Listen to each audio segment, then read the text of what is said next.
بسم اللہ الرحمن الرحیم 10/10/24 کا مینٹل ہیلتھ ڈے ہے۔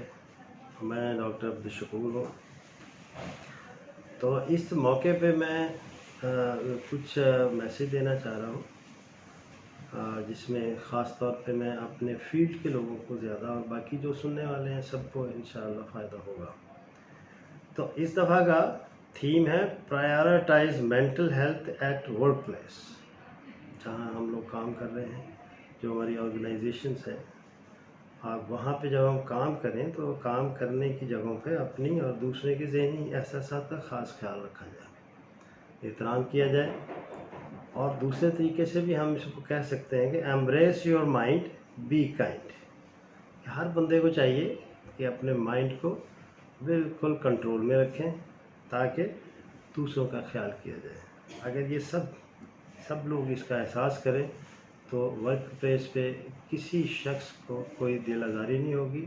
اور ان کو اپریشیٹ کیا جائے اور کوالٹی آف ورک بڑھے گا، اور جو لوگ ان سے بینیفٹ لے رہے ہیں، جیسے ہمارے ہاسپٹلس ہیں، کوئی اور آرگنائزیشنس ہیں، جیسے ڈپارٹمنٹس ہیں، ڈفرینٹ پولیس ہے اور جوڈیشری ہے، یہ کچھ بھی لے سکتے ہیں آپ۔ اور دوسرا ایک اور فکرہ میں کہنا چاہوں گا، let's create a world where everyone feels safe to talk about their mental health struggles. اس میں آپ اگر دیکھیں کہ اپنے کام کے ماحول کو آپ اتنا محفوظ اور معتبر بنا لیجئے کہ آپ کے ساتھ کام کرنے والے رفقا کے کام میں نکھار آ جائے، اور یہاں تک کہ جن لوگوں کے لیے آپ کا ادارہ یا تنظیم کام کر رہا ہے انہیں مسلسل بہتری محسوس ہو، یہاں تک کہ وہ انسانیت کے عروج پر پہنچ جائیں۔ تو یہ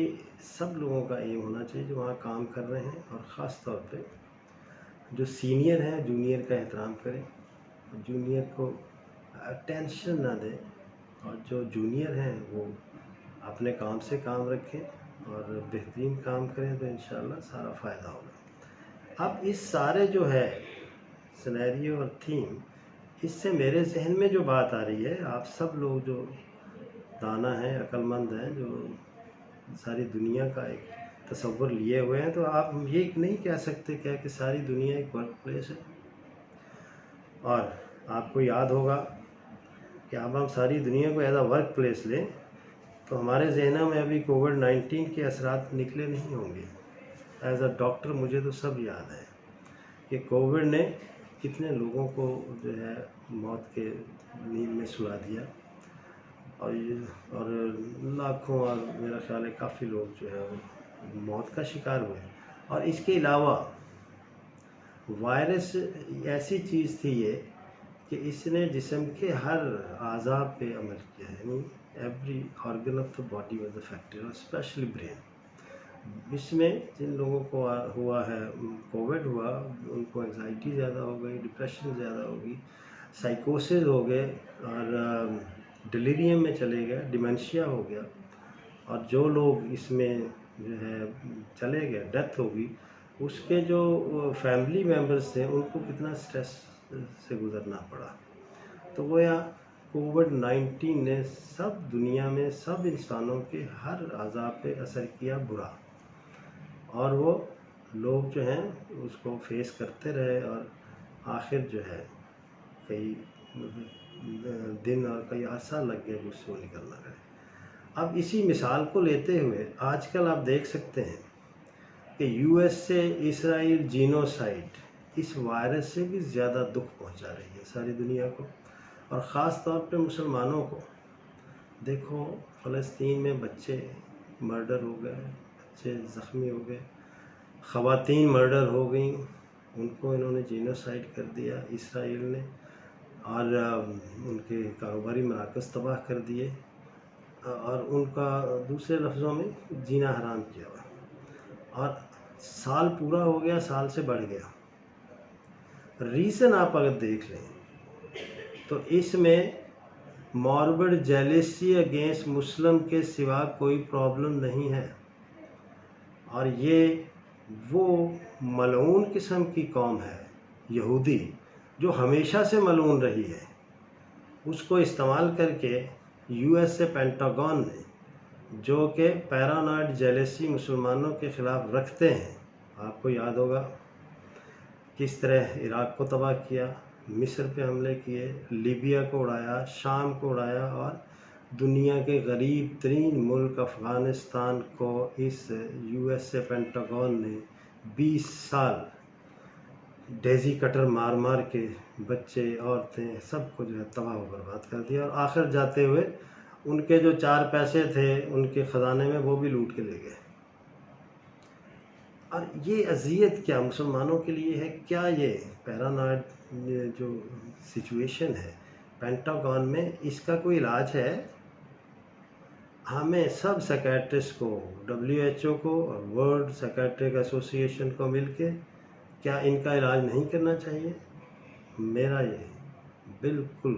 مصمم ارادہ ہے کہ مجھے موقع ملے تو میں ان سب کا پیرانویا کا علاج کروں اور انہیں جو ہے سمجھا دوں کہ انسان سب اللہ نے برابر پیدا کیے ہیں، مسلم ہو یا عیسائی ہو، ان سب کا احترام کرنا چاہیے۔ تو ان کے لیے یہ جو آج کل انہوں نے زندگی حرام کی ہوئی ہے، اس کو فوراً خاتمہ ہونا چاہیے۔ اور اسی طرح سے میں دیکھوں ہمارے ملک میں بھی تو یہی سچویشن ہے۔ 76 ایئرس ہو گئے ہیں، امریکہ اور پینٹاگون نے ہمارے جرنیلوں پہ قبضہ کیا، انہوں نے ملکوں پہ قبضہ کیا، پھر انہوں نے صرف اس پولیٹیشین کو جینے دیا جو کہ امریکہ نواز تھا، جس نے اس ملک کو لوٹا، جس نے منی لانڈرنگ کی، اپنی پراپرٹیز جو ہے وہ یو ایس اے میں لے گئے یا برٹش جو اس میں لے گئے، انگلینڈ میں یا دبئی میں لے گئے، باقیوں کو جینے نہیں دیا، لائک بھٹو، ذوالفقار علی بھٹو جیسے بے نظیر بھٹو ہے۔ اور اب جس بندے نے ان سے آزادی کا نام تک لیا ہے، عمران خان، اس کو کس طرح انہوں نے اذیت دی، اور اس کے پیروکار جو ہیں تحریک انصاف کے لوگوں کو، یہ بھی جینوسائیڈ جو ہو رہی ہے فلسطین میں اور لبنان میں، اس سے کم نہیں ہو رہا ہے۔ اس کے لیے ہمیں کیا کرنا ہوگا؟ ان سب لوگوں کے ماربڈ جیلیسی کا علاج ہم نے ہی تو کرنا ہے، ہم ہی تو سیکیٹرسٹ ہیں۔ Let us combine hands and treat them. اور اس کی اصل ریزن جو ابھی ہمارے محترم ڈاکٹر ذاکر نائک نے بتائی ہے کہ مسلمان 2 ارب ہیں اور ایک چھوٹے سے ملعون قوم اور ملک سے مار کھا رہے ہیں، اس کی وجہ صرف یہ ہے کہ یہ سب لالچی ہو گئے ہیں، ان کی ٹریننگ صحیح نہیں ہوئی ہے۔ ایک تو یہ لالچی ہیں، دوسرے لفظوں میں یہ بہت ہی کمزور اسلام پریکٹس کر رہے ہیں۔ اگر یہ اسلام کی فل پریکٹس کرتے ہوتے تو آج کوئی دشمن ان کی طرف آنکھ میلی اٹھا کے نہ دیکھ سکتا۔ اور اب ہمارے ہاں ہم ایٹم بم لیے ہوئے ہیں، ایک ایٹم بم اسرائیل جیسے 10 ملکوں کو اڑا سکتا ہے، اس سے اسرائیل کو کوئی خطرہ نہیں ہے۔ بس یہ میرا میسیج ہے، میں سب لوگوں سے کہہ رہا ہوں کہ ان سب پہ سوچیں، اور اگر یہی چلتا رہے تو پاکستان دور نہیں ہے اسرائیل سے، اور ہمارا ٹائم آنے والا ہے۔ اور مہربانی کریں آپ سب لوگ اکٹھے ہوں اور ملعون قوم کے خلاف اکٹھے ہو کے عمل کریں، اور پیرانوئڈ جو ہے ماربڈ پیرانویا پینٹاگون کا، اس کے لیے بھی بہت شکریہ، بہت مہربانی آپ کی یہ سننے کا، اور السلام علیکم۔